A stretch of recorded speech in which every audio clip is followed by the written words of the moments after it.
Welcome to United Nations Global Compact Leader Summit 2025 at Manhattan, New York. The mission is to unite business for a better world and also face and all the challenges and all the obstacles for all the business leaders, and also support humanity through working on human rights, environment rights, labor rights, and anti-corruption rights. To walk us through the report's insights is President and Chief Executive Officer of Novo and board member of the UN Global Compact, none other than Esther Bijat. Let's give her a welcome.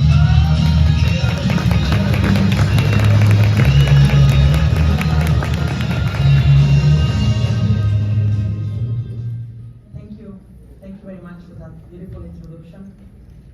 We're living in a very special moment, a moment where the voice of business needs to be heard, that the answers are already available, that the technology is ready, and that there is a space for a just transition and a future, inclusive future, profitable future, prosperous future, respect with the planet and respect with the world. And the CEO and the report that UN Global Compact has just launched, it's a clear proof and evidence that this is happening.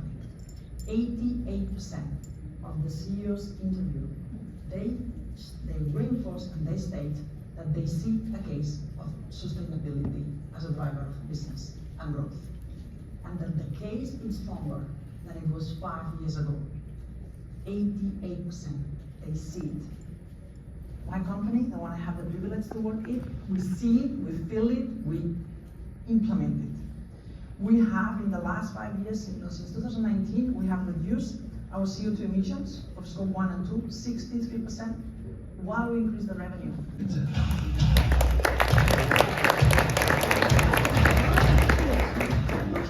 Where that voice is coming from. And I had a dear old friend of mine here, definitely. So good to see you. You're back again. We were actually together yesterday in Ecosoc talking about other challenges in the sense. So it's great to be with you. And it's great to be with such a, I suppose, an engaged audience today in New York. We're seeing people doing shout outs from the stage. Look, it's a real pleasure to be here at this Leaders Summit. Events like this fill me with optimism. We gather and we have around us passionate, intelligent, determined professionals who believe business can and must be a force for good. So that is fabulous, and it's a great sort of chapeau for my comments. But I think we should be a little bit honest here. As joyful as the environment is as I walk in today, but I think we have to admit, I mean, the mood is a little heavy, a little dark outside. The world feels a little unsettled. I said yesterday with Amina Mohammed, there's a sort of uncertainty pervading, there's disorderliness, there's all these issues running around. And trade relations, and we're heavily involved in trying to revitalise the trading system. I think we can say they're topsy-turvy. I think we can talk about climate shocks which are disrupting communities. We're seeing conflicts, not just geopolitical conflicts, but also societal conflicts disrupting our environments we operate in. We're seeing economies struggling as well. I see Axel here from the World Bank, and they do such amazing work in order to enliven those economies.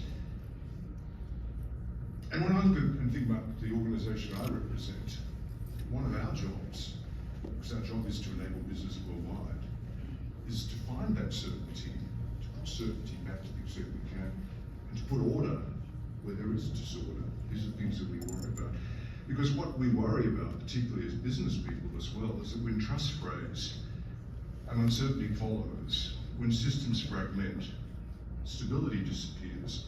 Partners. He represents the bank in the G7 and G20 meetings and leads the bank's climate engagement in the context of the annual COP governance. He's here to share a public sector perspective on financial innovations and sustainable financing. Please welcome Mr. Van Trotzenberg to the stage.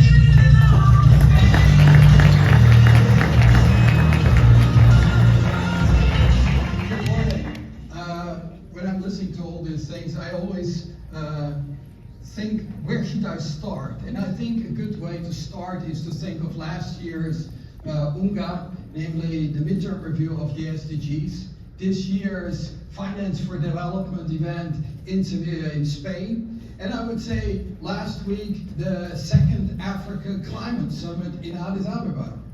And all of them provide some sober pictures, long-term trends. One is that the SDGs are hopelessly off track. Secondly, we have met in Sevilla about what is needed in terms of financing. These are not billions but trillions, and they are missing. And then third, the African continent is only responsible for 3–4% of global emissions, but is disproportionately affected by climate change. And to make matters worse is that over the next 10 years, about 1.2 billion young people will come to the labor market, yet the process, make them, promise them, and deliver and be accountable. I think you need to have radical transparency when we are having in UNGA big meetings, and then say, what are you going to deliver? And then let's look next year what happened. And that is right now missing. So we need to have better accountability, more transparency. But you have also to say, what are you doing yourself? Investor, asset owner, with more than $250 billion of assets under management.